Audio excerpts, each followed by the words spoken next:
நம்ம சேனலில் வந்து வானசாஸ்திரம் பற்றி நிறைய பேசிகிட்டு இருக்கோம்.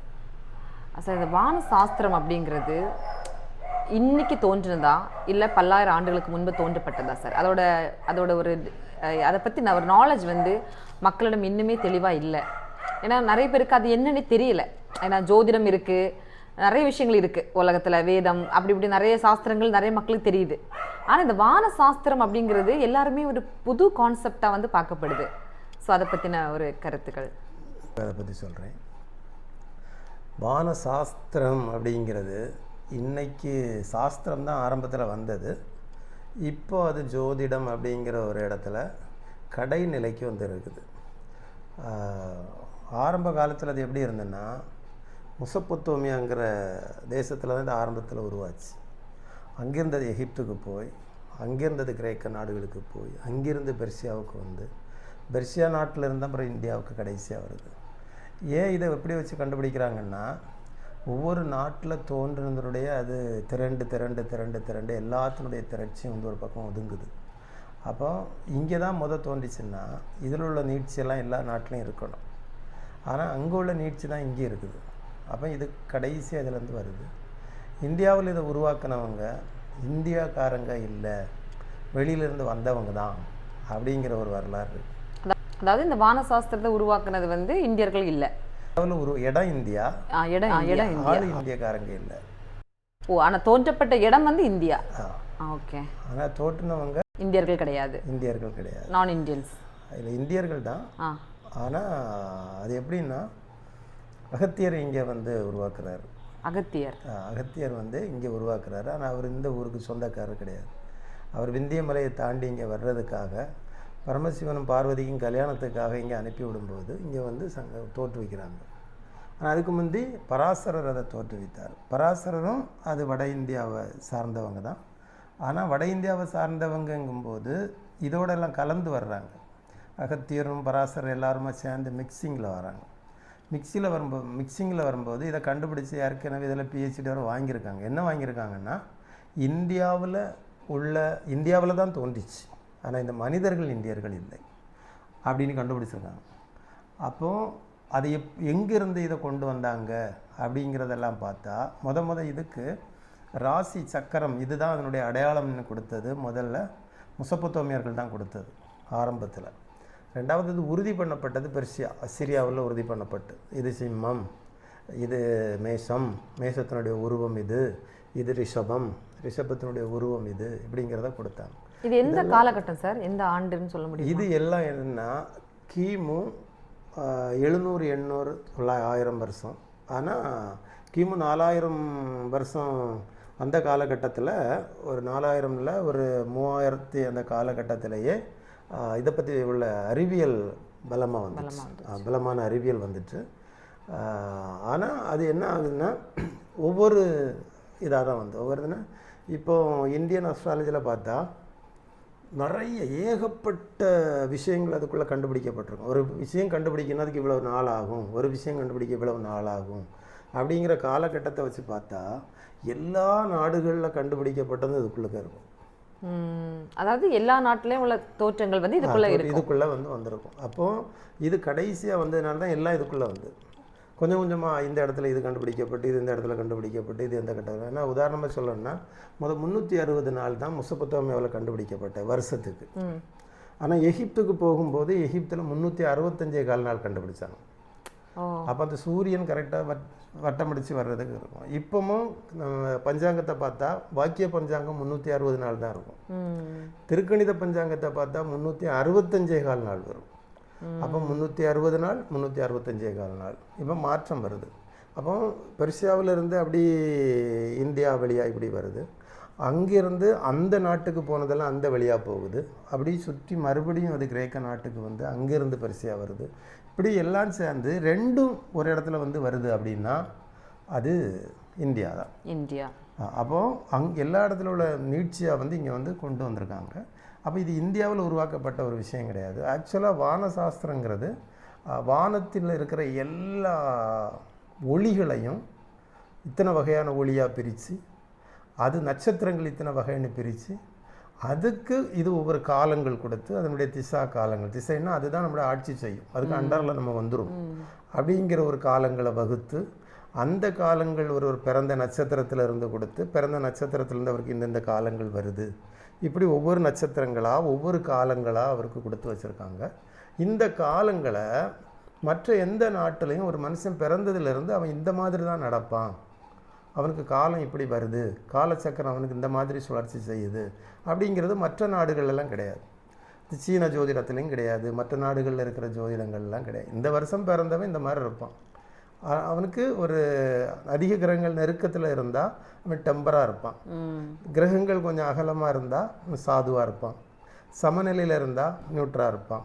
இப்படிப்பட்ட அது என்ன வகையான கிரகங்கள் இருக்குது, நெருப்பு கிரகங்கள் இருக்கா, நீர் கிரகங்கள் இருக்கா, வாயு கிரகங்கள் இருக்கா, அது எவ்வளவு டிகிரியில் இருக்குது, அது எப்படி மனிதனை பாதிக்குது, அப்படிப்பட்ட சப்ஜெக்ட் தான் வெளிநாடுகளில் இருக்குமே தவிர இந்த மாதிரி ஒருவன் பிறந்ததுலேருந்து அவனுடைய திசா புத்திகள் எப்படி வேலை பார்க்குது இப்படிப்பட்ட அடிப்படைகள்லாம் கிடையாது. சார் எனக்கு ஒரு கேள்வி, ரொம்ப எனக்கு நிறைய கேள்விகள் இருக்கும். என்னன்னா அதில் ஒன்று, இப்போ இந்த கோள்கள் வந்து இப்போ நீங்கள் சொல்கிறீங்க இல்லையா, பிறந்த உடனே திசா காலங்கள் வரும், திசா காலத்துக்கு ஏற்ற மனிதனோட வாழ்க்கை போகும்னு. அப்போ இது வந்து அந்த காலத்திலேயே வந்து மனுஷனை வச்சு திசை காலங்கள் நிர்ணயிக்கிறாங்களா, இல்லை திசைகளை வச்சு தான் மனுஷங்களோட இது இப்படி இருக்குங்கிறத நிர்ணயிக்கிறாங்களா? அது வந்து ஒரு இதாகவே இருக்குது, ஒரு டவுட்டாகவே இருக்குது. இது என்ன அப்படின்னா, இந்த முதல்ல நட்சத்திரங்கள் தான் மனிதர்கள், எல்லாம் உயிர்கள் அப்படிங்கிறதே நட்சத்திரங்கள் தான். இந்த நட்சத்திரங்கள் ஒரு மனிதன் பிறக்கிற நேரத்தில் சந்திரன் எந்த நட்சத்திரத்தில் நிற்கிதோ அதுதான் அவன் பிறந்த நட்சத்திரம். அந்த நட்சத்திரத்தில் நிற்கிறத வச்சு அந்த நட்சத்திரத்துக்கு உதாரணமாக அது கார்த்திகை நட்சத்திரத்தில் நிற்கிது. கார்த்திகை நட்சத்திரத்தை சூரியனுக்கு கையில் கொடுத்துருக்காங்க, சூரியனுடைய ஆதிக்கத்தில் கொடுத்துருக்காங்க. கார்த்திகை, உத்திரம், உத்திராடம் இந்த நட்சத்திரங்களில் சூரியன் சந்திரன் நிற்கும்போது அவனுக்கு முதல்ல சூரியனுடைய காலம் வருது, இது 6 வருஷம் இப்படி வருது. அதுக்கு அடுத்தால இருக்கிற நட்சத்திரம் சந்திரனுக்கு கொடுத்துருக்காங்க. அது கார்த்திகை அடுத்து ரோஹிணி, உத்திரத்துக்கு அடுத்தது அஸ்தம், அடுத்தது உத்திராடத்துக்கு அடுத்தது திருவோணம். இந்த 3 நட்சத்திரமும் 10 வருஷம் ஆட்சி உள்ளது. அப்போ 10 வருஷம் ஆட்சிக்கு அடுத்தது இந்த மனுஷனுக்கு சந்திரனுடைய ஆட்சி கீழே வருவான். அதுக்கு அடுத்தது செவ்வாய் 7 வருஷம் கொடுத்துருக்காங்க, செவ்வாயினுடைய ஆட்சி கீழே வருவான். இப்படி பிரித்து வச்சுருக்காங்க. இப்போ எதுக்கு சூரியனுக்கு 6 வருஷம் கொடுத்தாங்க, சந்திரனுக்கு ஏன் 10 வருஷம் கொடுத்தாங்க, செவ்வாய்க்கு ஏன் 7 வருஷம் கொடுத்தாங்க, அதுக்கு பிறகு ராகுக்கு எது வருது, ராகுக்கு 18 வருஷம் கொடுத்துருக்காங்க. அப்போ 18 வருஷம் எதை ஆதாரமாக வச்சு கொடுத்தாங்க? இந்த கால கணிதத்தை படிக்கிறது வானசாஸ்திரம். ஆனால் இந்த காலத்து நீ இந்த நாளில் பிறந்திருக்கா, அவனுக்கு இந்த நட்சத்திரம், இந்த நட்சத்திரத்துக்கு கீழே இத்தனை வருஷம் உனக்கு இந்த திசை வருது, இந்த திசை வரும்போது உன்னுடைய நட்சத்திரம் லக்கணத்துலேருந்து எத்தனையாவது இடத்துல அந்த கிரகம் இருக்குதோ அந்த பலன் உனக்கு வரும் இப்படிங்கிறத சொல்லுகிறது இப்போ இருக்கிற ஜோதிடம். இப்போ ஒருவர் போனால் எனக்கு எப்போ கல்யாணம் நடக்கும், எப்போ வேலை கிடைக்கும், இப்படி தான் போவாங்களே தவிர அந்த சாஸ்திரங்கள் என்ன சொல்ல வருகிறது அதை யாருமே கேட்குறதும் இல்லை, பார்க்குறதும் இல்லை. அதில் என்னென்னா எல்லா மனுஷனுக்கும் 12 ராசிகளுக்கும் 12 விதமான வாழ்க்கை இருக்குது. அதை ராசிக்கு படி அவங்க வாழ்ந்து ஆகணும்.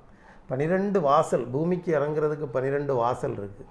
பைபிளில் பார்த்தா சொர்க்கத்துக்கு போகிறதுக்கு 12 வாசல் இருக்குது. ஏன் ஒரே வாசலாக வச்சா என்ன, பூமியில் இருக்கிறத ஒரே வாசலாக வச்சா என்ன, ஏன் 12 வாசலாக தான் வைக்கணும்? எல்லாருமே வந்து பொதுவான கருத்து எப்படின்னா சார், இறைவன் ஒருவன் தானே. பொதுவாக எல்லாரும், நான் நார்மலாக கேட்குறேன், ஒரே இறைவனை வச்சு என்ன இவர் 12 வாசல் சொல்கிறாரு, என்ன 7 வாசல் சொல்கிறாங்க, நம்ம இறந்தா சொர்க்கத்துக்கு போக தானே செய்வோம், இதில் என்ன இவங்க வித்தியாசமான கருத்துக்களை கொண்டு வர்றாங்க, ஸோ மத கொள்கையை போதிக்க வராங்களா அப்படிங்கிற கேள்வி, ஒரு கான்ட்ரவர்சியெல்லாம் இருக்கும் இல்லையா. நிறைய இப்போ நம்மளே சொல்லலை, நான் யூடியூப் எடுக்கும்போதே நிறைய பேர் பேசிகிட்டு இருக்காங்கிறது கேட்குறேன். அப்போ அதில் வந்து ஒரே இறைவன் அதை மட்டும் தொழுதா போதாதா, அதுக்கு எதுக்கு, அப்போ வந்து எல்லாருக்கும் பொதுவான இறைவன் ஒருவனா சார், இல்லை நீங்கள் எப்படி, அதை உங்கள் கருத்து எப்படி சார்? இதில் எப்படி இருக்குன்னா, ஜோதிகளின் பிதா அப்படின்னு ஒன்று இருக்குது. அப்போ ஜோதிகளின் பிதா அப்படின்னா ஜோதின்னு இருக்கிறதுங்க 7 ஜோதி தான் இருக்குது. ஜோதிகளின் பிதா 7 ஜோதிகள் இருக்குது. ஆனால் அதுக்கு டைப்பு 10 இருக்குது. அதில் நிழல் ஒன்று இருக்குது, எதிரொலி ஒன்று இருக்குது, 9. அப்போ இந்த 9ஐயும் ஜோதிகள்னு வச்சுட்டா அதான் ஜோதிடம், ஜோதி, ஒளி. இது ஜோதிகளின் பிதான்னா இதுக்கு மேலே இருக்கிறவர் தான் பிதா. அஸ்ட்ராலஜி படி ஒரு மதத்தில் இப்போ இருக்கிற கடவுள் அஸ்ட்ராலஜியில் வருகிறவங்களுக்கு கடவுள் எல்லாம் கிடையாது. ஓ அஸ்ட்ராலஜரும் வான சாஸ்திரத்தில் இருக்கிறவங்க எனக்கு சிவன் தான் கடவுள், இல்லைன்னா எனக்கு விஷ்ணு கடவுள், எனக்கு பிரம்மா தான் கடவுள், எனக்கு முருகன் தான் கடவுள், இப்படி கடவுளை வந்து அவங்க வைக்க முடியாது. ஏன் சார் அப்படி? ஏன் அப்படின்னா வான சாஸ்திரத்துக்கு இதெல்லாம் ஜோதிகள், ஜோதிகளுக்கு பிதா தான் கடவுள். அப்படி இருக்கிறதுல இந்த உலகத்தில் இருக்கிற எந்த இறைவன் என்ன பண்ணிக்கிட்டு இருக்கான் ஒளிகளை வச்சு அப்படிங்கிறது தான் அவங்க படிச்சு தெரிஞ்சிருப்பாங்க. அப்படிங்கிறது அவங்களுக்குள்ளே தெரிஞ்சுக்கிட்டதுனால அவங்க பரமபிதாவை வந்து அவங்களுக்கு பரமபிதா, ஒளிகளின் பிதா, ஜோதிகளின் பிதா, அவருடைய திட்டம் தான் என்ன இருக்குன்னு படிப்பாங்க. அப்படி அந்த ஒரு மதம் இதெல்லாம் அவங்களுக்கு கிடையாது. அவங்களுக்கு தெய்வம் தான். தெய்வம் என்ன செய்ய போகுது, எதிர்காலம் என்ன, இதெல்லாம் தெரிஞ்ச கால கணிதத்தை தெரிஞ்சவங்க தான் அவங்க. அப்போ காலத்தை கொடுத்தது யார் அப்படிங்கிறது தான் தெரிஞ்சிருப்பாங்க. இப்போ ஜீசஸை வான சாஸ்திரிகள் தேடி போய் அவரை பணிஞ்சு அந்த நாட்டிலே போய் கேட்குறாங்க, அந்த கோயிலே போய் கேட்குறாங்க, யூத கோயிலில் போய் யூதருக்கு ராஜாவாக பிறந்திருக்கிறவர் எங்கே அப்படின்னா, ஒரு யூதர் அப்படிங்கும்போது அவங்க என்ன கேட்டகரியில் வராங்க இதில், யூதருக்கு ராஜாவாக பிறந்திருக்கிறவர் எங்கே, அவரை பார்க்க வந்தோம், பணிந்து கொள்ள வந்தோம் அப்படின்னு சொல்கிறாங்க. இவங்க ஒரு மதத்துக்கு கீழே இருந்திருந்தா போவாங்களா? போக மாட்டாங்க, வாய்ப்பே கிடையாது, வாய்ப்பில்லை. அவங்க ஒரு சாஸ்திரியா இருக்கிறதுனால அவங்க சாஸ்திரம் எல்லாத்துக்கும் பொதுவானது. இப்போ கல்வி அப்படிங்கிறது இருக்கு, கல்வி எல்லாத்துக்கும் பொதுவானது. சங்கீதம் இருக்கு, எல்லாத்துக்கும் பொதுவானது. நிறுத்தங்கள் இருக்கு, எல்லாத்துக்கும் பொதுவானது. உணவு இருக்கு, பொதுவானது, எல்லாத்துக்கும் பொது. காற்று இருக்கு, எல்லாத்துக்கும் பொது. சூரியன் இருக்கு, சந்திரன் இருக்கு, இதெல்லாம் பொதுவானது. இதே போல வான சாஸ்திரமும் இந்த பிரபஞ்சம் எல்லாம் எல்லாருக்கும் பொதுவானது. எனக்கு ஏன்னா ஒரு இடத்துல சப்ஜெக்ட் வந்தா அதை காத்து கொள்றதுக்காக, பாதுகாக்கப்படுறதுக்கு ஒரு நாடு அதை பொதுவா ஏற்றுக்கொள்ளும். அதை காக்க வேண்டியதுக்காகத்தானே தவிர ஆக்கிரமிச்சு வச்சு வேற யாருக்கும் தெரியக்கூடாது, நான் தான் படிக்கணும், இது என்னுடைய சொத்து இப்படின்னு ஒரு இடத்துல உட்கார வச்சுட்டா அதை அழிக்கிற மனுஷர்களாக மாறிடுவாங்க. அந்த நிலைக்கு போகக்கூடாது. அப்ப இறைவனுடைய கோபத்துக்குள்ளாவாங்க. சரி, இறைவன் கோபப்படுவானா அப்படின்னா, இறைவன் கோபப்படுறதில்ல, இறைவனுக்கு கீழே இருக்கிற ஒளிகள் இருக்கு, அது கோபப்படும். இல்லை இப்போ எங்க கடவுள் அப்படிங்கிறத இதில் கொடுக்கணும்னா, சனிதான் எங்க கடவுள், நீ வரக்கூடாது, உன் கடவுள் என் கடவுள் பிரிக்கிற தத்துவத்தை மனுஷனுக்கு கொடுக்கறதே சனி தான் கொடுக்கும். உலகத்தில் பார்த்தாலும் யெகோவா தெய்வத்தை கொண்டவங்க தான் முதல்ல, மற்றவங்க உள்ள வரக்கூடாது, அது புறஜாதிகள், இது அகஜாதிகள் அப்படின்னு ரெண்டா பிரிக்கிறது அவர் தான். அதுக்கப்புறம் என்னன்னா அசுரகுருவா இருக்கிறவர் தேவர்களுக்கு எதிரானவர்.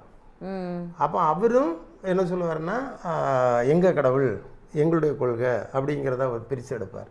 அப்போது இந்த ஒவ்வொரு மதங்களை பார்த்தா இது மதங்களும் மார்க்கங்களாக தான் இந்த ஒளி பிரித்து வைக்குமே தவிர, இந்த மதங்களை தாண்டி மதங்களுக்கே உள்ள விதிகளை சொல்லுகிறது தான் வானசாஸ்திரம். இது எல்லாத்துக்கும் பொதுவானது. இது பிதா கையில் இருக்கிற சப்ஜெக்ட், இது சாதாரணமாக சொல்ல முடியாது. இதில் என்ன 12 ராசிக்காரங்களும் 12 விதமான வாழ்க்கை வாழணும். ஓகே சார், அப்போ இது வந்து நமக்கு எனக்கு தெரிஞ்சு இது வந்து நம்ம டீப்பாக இதுக்குள்ளே போனால் மட்டும்தான், இதை பற்றின ஒரு நாலேஜ் வந்து டெப்த்தாக இருந்தால் மட்டும்தான் இது என்னன்னு புரிஞ்சுக்க முடியும்.